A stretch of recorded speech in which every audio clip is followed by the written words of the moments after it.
동서양에서 발굴되는 대홍수 사건으로 역사 왜곡 바로잡기. 대홍수 사건은 구약 성서 신약에서 자주 다루는 주요 코너입니다. 대표적으로 노아의 홍수가 있죠.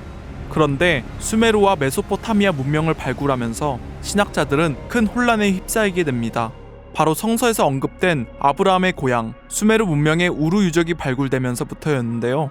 방대한 역사 유적이 쏟아져 나오자 수메르 문명에 대한 역사 연구가 활발하게 이루어지기 시작하면서 홍수에 대한 비밀이 드러나게 되었습니다. 그 비밀은 수메르의 역사가 담긴 쇠기 점토판에서 찾을 수 있었는데요. 그곳에는 서양의 역사를 뒤흔드는 내용이 적혀 있었습니다. 바로 노아의 홍수 설화가 원전이 되는 메소포타미아 홍수 사건이 적혀 있었던 것이죠.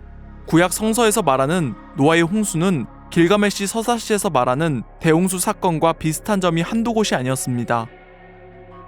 홍수를 일으켜 인류를 몰살시키는 엘린 신은 여호와 신으로, 대홍수에서 살아남는 유일한 사람 우투나피시팀은 노아로, 7일 밤낮을 40일 밤낮으로 탈바꿈한 것이죠. 아브라함의 고향 수메르에서 겪은 대홍수 이야기가 노아의 홍수로 바뀐 것입니다. 역사학자들은 다양한 의견들과 사설을 참고하여 인류사를 알려왔지만 수메르 유적처럼 역사를 뒤흔드는 유적이 발견되면 이처럼 큰 논란거리가 되는 것입니다. 그렇지만 지금이라도 올바른 역사의 진실로 돌아설 수 있는 것은 세계 역사학자들의 열정 담긴 고고학 연구가 아닐까 싶습니다. 그리고 놀라운 이야기는 여기가 끝이 아닙니다. 바로 동양에서도 비슷한 시기에 대홍수 사건이 벌어진 것이죠. 이 소식을 듣고 나서 역시 지구는 둥글다라는 것을 느끼게 됩니다. 최근 중국에서 4,000년 전에 발생한 대홍수의 흔적을 발견한 것입니다. 논문에 따르면 중국에서 발생한 대홍수는 폭우에 의한 것이 아닌 대자연이 설계한 재난이라고 합니다. 당시 지진에 의해 산사태가 일어나 자연스럽게 댐이 만들어지고 그곳에 물이 쌓이게 되면서 약 170억 톤의 저수량을 가진 저수지가 생겨났습니다. 그때부터 재난의 싹이 트인 것이죠. 어마어마한 물의 무게를 감당하기 힘들게 되자 결국 무너지게 된 것입니다. 그로 인해 여러 하천의 뚝이 터지고 토사가 쌓이면서 물이 바뀌었고 그 결과 비가 내리면 침수가 되는 수해가 반복하게 된 것입니다. 그런데 여기서 눈여겨봐야 할 인물이 있습니다.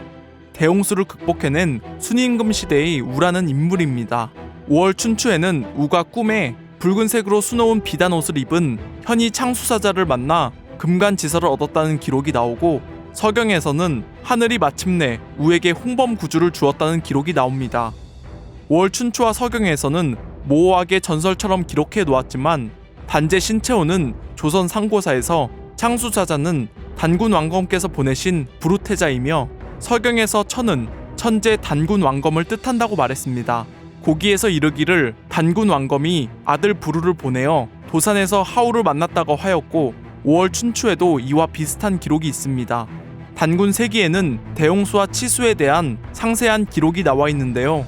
우가 홍수를 다스릴 때 하늘로부터 받았다는 금간지서, 다시 말해 홍범구주는 단군 조선으로부터 전해졌다는 것입니다.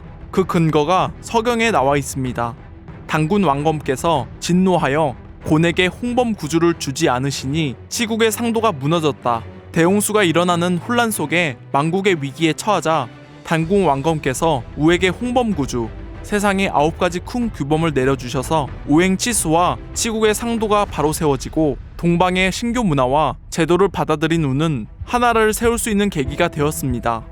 홍범구주를 검색해보면 우임금이 하늘에서 받은 세상의 큰 규범이라는 뜻으로 해석하는데요. 이것은 중국의 오랜 역사 왜곡의 참상을 보여주는 것입니다.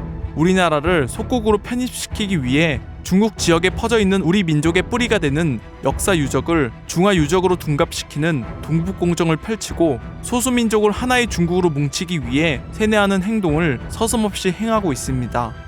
앞서 말했듯 동양이나 서양이나 비슷한 사건으로 문제를 안고 있는 것이죠. 마지막으로 단제 신채호 선생이 말씀하신 문구를 떠올리며 마치겠습니다.